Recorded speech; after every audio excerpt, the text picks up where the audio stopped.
نحمده ونصلي ونسلم على رسوله الكريم أما بعد فأعوذ بالله من الشيطان الرجيم بسم الله الرحمن الرحيم صدق الله العلي العظيم رب العالمین ہمیں نور قرآن پاک سے منور فرمائے، آمین۔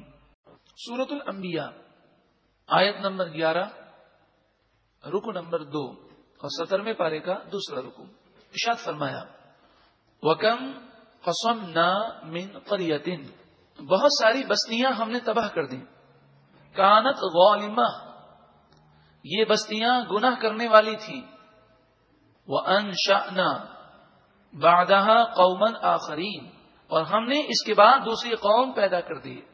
گناہگاروں کے لیے عبرت ہے کہ گناہوں کا انجام بالآخر بہت برا ہے۔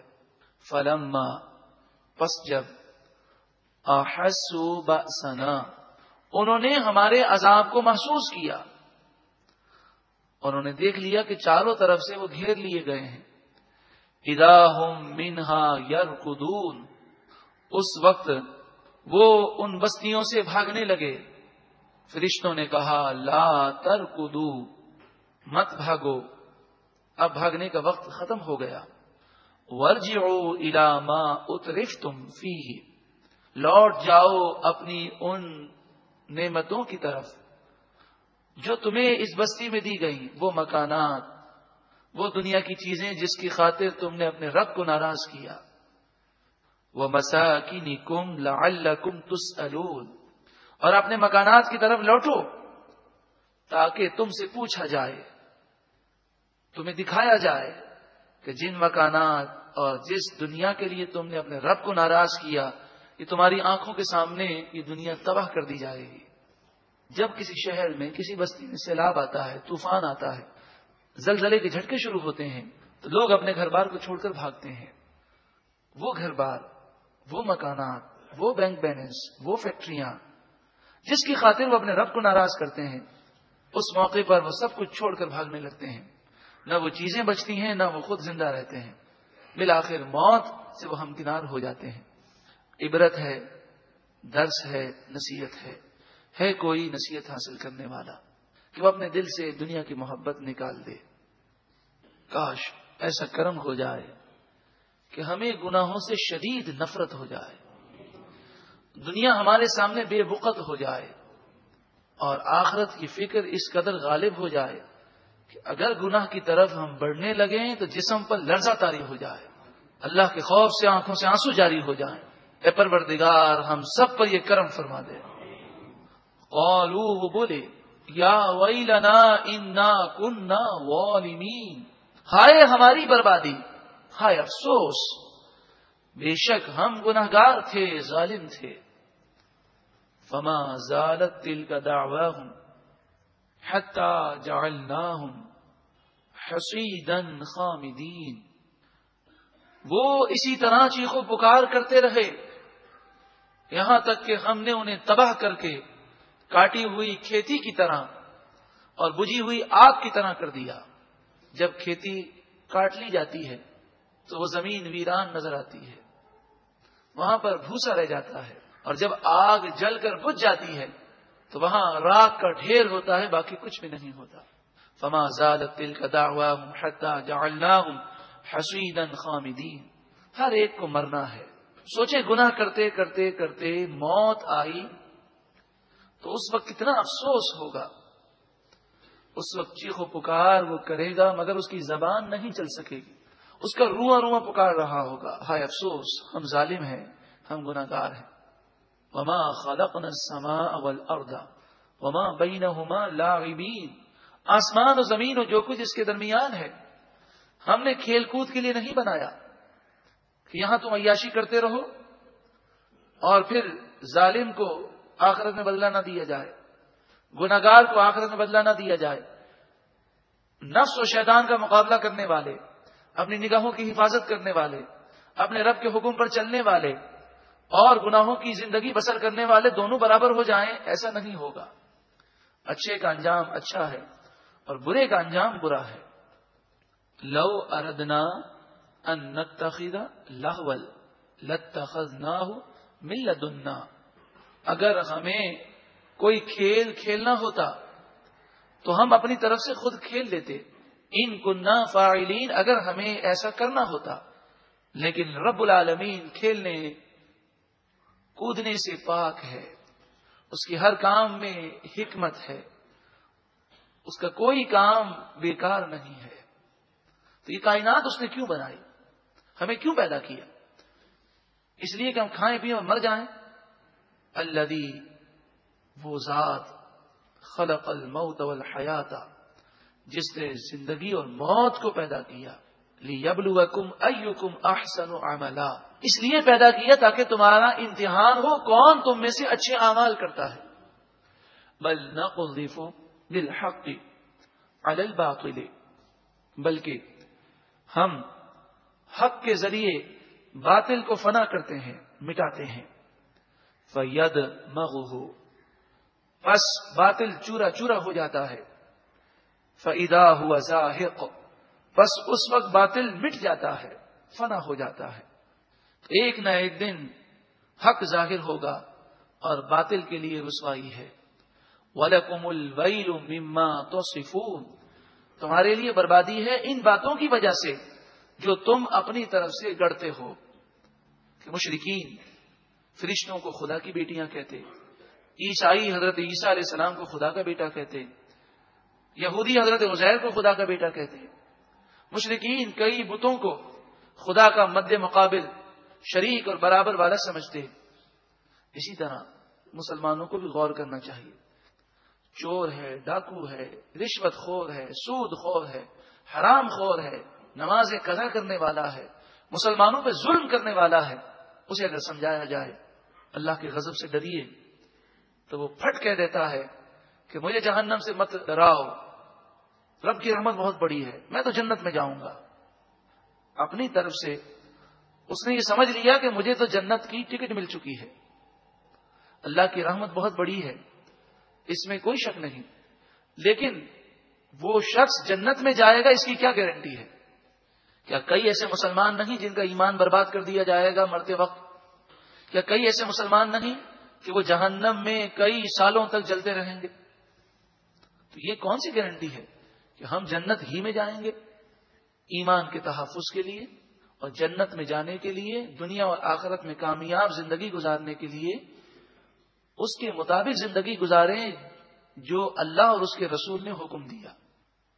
وَلَكُمُ الْوَيْلُ مِمَّا تَصِفُونَ، اور تمہارے لیے بربادی ہے ان باتوں کی وجہ سے جو تم کرتے ہو، اپنی طرف سے خیال رکھتے ہو، من گھڑت خیالات بنا لیے.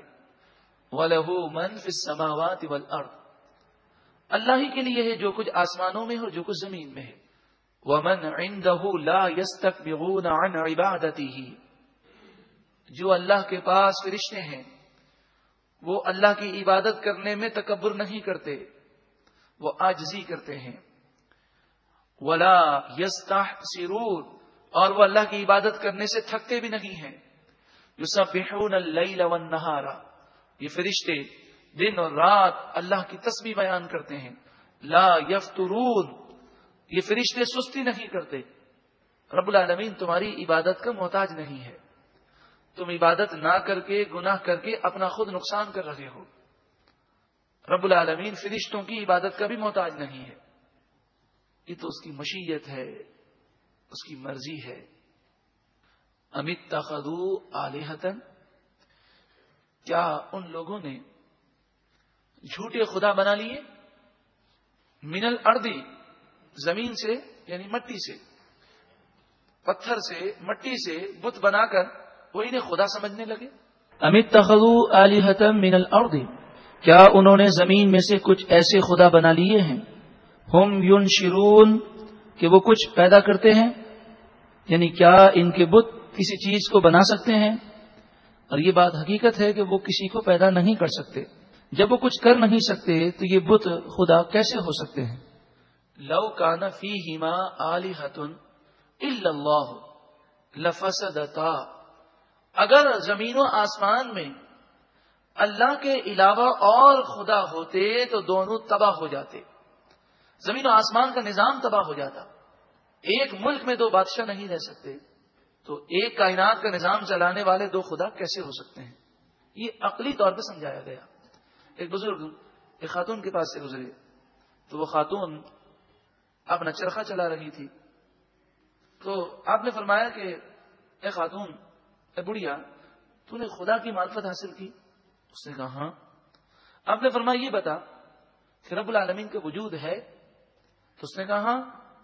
آپ نے فرمایا اس کے لیے تیرے پاس دلیل کیا ہے؟ تو کہنے لگی میرا یہی آلہ جب میں چلاتی ہوں تو چلتا ہے اور جب میں روک دیتی ہوں تو رک جاتا ہے.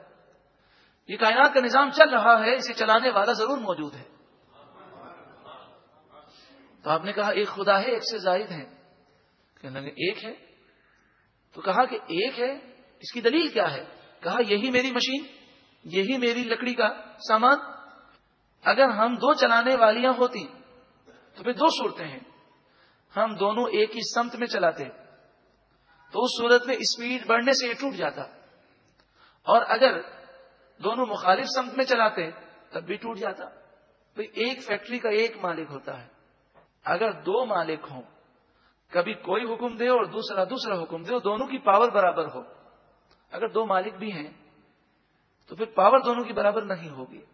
اس میں جو بڑا مالک ہے اس کی پاور سب سے سپریم ہوگی. یہ ایک کانسیپٹ ہے. ایک فیکٹری کو چلانے والے دو مینیجر نہیں ہو سکتے. ایک ایسا موقع ضرور آئے گا کہ جب بہت سارے معاملات میں لوگوں کو اس مالک کی بات پر سر جھکانا پڑے گا. اور جس ملک میں جس فیکٹری میں نظام نہ ہو اور ایک سے زائد وہ چلانے والے ہوں اور انہی کا حکم چلتا ہو، ایک چلانے والا نہ ہو، تو اس ملک کا بھی کوئی نظام نہیں ہوتا اور اس فیکٹری کا بھی بیڑا غرق ہوتا ہے. ہر ملک میں، کسی ملک میں وزیر اعظم وہ سپریم عہدہ رکھتا ہے، کسی ملک میں صدر، کسی ملک میں بادشاہ. ایک شخصیت پر جا کر سارے ملک کا نظام جو ہے وہ ڈیپینڈ ہو جاتا ہے. تو یہ اتنی بڑی کائنات، اور اگر دو چلانے والے ہوتے تو پھر اس نظام میں خلل آ جاتا. فرمائیے یہ سمجھانے کے لیے ہے لو کان فیہما آلہۃ الا اللہ لفسدتا. اگر اس زمین و آسمان میں کئی خدا ہوتے اللہ کے علاوہ تو فساد ہو جاتا اور زمین و آسمان تباہ ہو جاتے. فسبحان اللہ رب العرش عما یصفون. اللہ رب العرش ان تمام باتوں سے جو وہ کہتے ہیں اس سے پاک ہے. لا یسأل عما یفعل. اللہ تعالی جو کرے اس سے کوئی پوچھنے والا نہیں ہے. وَهُمْ يُسْأَلُونَ. ہاں یہ لوگ ضرور پوچھے جائیں گے، ان سے پوچھا جائے گا کہ انہوں نے یہ کام کیوں کیا. رب العالمین کی کسی فعل پر کوئی اعتراض کرنے کا حق نہیں رکھتا. أَمِ اتَّخَذُوا مِن دُونِهِ آلِهَةً. کیا انہوں نے اللہ کو چھوڑ کر جھوٹے معبود بنا لیے؟ قل اے محبوب آپ فرمائیے ہاتو برہانکم، لے آؤ اپنی دلیل. ھذا ذکر من معی. یہ ان لوگوں کا ذکر ہے جو میرے ساتھ ہیں. وہ ذکر من قبلی، اور ان لوگوں کا ذکر ہے جو من قبلی، جو مجھ سے پہلے ہیں. مراد یہ ہے کہ قرآن مجید فرقان حمید میرے ساتھ جو نیک لوگ ہیں ان کے لیے، اور جو مجھ سے پہلے نیک لوگ گزرے ان کے لیے بشارتیں دیتا ہے اور ان کے لیے فلاح اور کامیابی کی ضمانتیں دیتا ہے. بل اکثرهم لا يعلمون الحق. بلکہ ان میں سے اکثر لوگ حق کو نہیں جانتے. فهم معرضون. پس اسی وجہ سے وہ اعراض کرنے والے ہیں، روگردانی کرنے والے ہیں. وما ارسلنا من قبلك من رسول الا نوحي الیہ. جس بھی رسول کو ہم نے بھیجا آپ سے پہلے ان کی طرف یہی وحی کی گئی انہ لا الہ الا انا. بے شک میرے سوا کوئی معبود نہیں. فاعبدون. پس تم میری ہی عبادت کرو. وقالوا اتخذ الرحمن ولدا. وہ بولے رحمان عز و جل نے اولاد اپنے لیے رکھی. سبحانہ، اللہ اس سے پاک ہے. یہ فرشتے اللہ کی اولاد نہیں ہیں. بل عباد مکرمون. بلکہ وہ اللہ کے بندے ہیں، مکرمون بندے ہیں، یعنی عزت والے بندے ہیں جنہیں اللہ نے مقام و مرتبہ عطا فرمایا. لا یسبقونہ بالقول. وہ کسی بات میں سبقت نہیں لے جاتے، وہ وہی کرتے ہیں جو اللہ کا حکم ہوتا ہے. وَهُمْ بِأَمْرِهِ يَعْمَلُونَ، اور وہ اس کے حکم کے مطابق ہی کام کرتے ہیں. يَعْلَمُ مَا بَيْنَ أَيْدِيهِمْ وَمَا خَلْفَهُمْ، اللہ تعالی اگلی اور پچھلی باتوں کو خوب جانتا ہے. وَلَا يَشْفَعُونَ إِلَّا لِمَنِ ارْتَضَىٰ، وَلَا يَشْفَعُونَ، وہ شفاعت نہیں کر سکیں گے، الا مگر وہی شفاعت کر سکے گا، لمن ارتضیٰ، جس سے اللہ تعالی راضی ہو. وَهُمْ مِنْ خَشْيَتِهِ مُشْفِقُونَ، اور وہ جو شفاعت کریں گے وہ لوگ ہوں گے جو اللہ کے خوف سے ڈرنے والے ہیں. یعنی جو اللہ کے نیک بندے ہیں وہ شفاعت کریں گے، یہ بت اور یہ کافر کسی کی شفاعت نہیں کر سکیں گے. وَمَن يَقُلْ مِنْهُمْ، اور ان لوگوں میں سے جو کوئی کہے انی الہ من دونہ، بے شک میں اللہ کے علاوہ خدا ہوں، فذالک نجزیہ جہنم، بس اس کو ہم جہنم کا بدلہ دیں گے، یعنی اسے جہنم میں ڈالیں گے. کذالک نجزی الظالمین، اسی طرح ہم ظالموں کو سزا دیں گے. دوسرا رکوع مکمل ہوا. ایک مرتبہ محمد کے ساتھ درود و سلام پڑھے. اللہم صلی اللہ علیہ وسلم.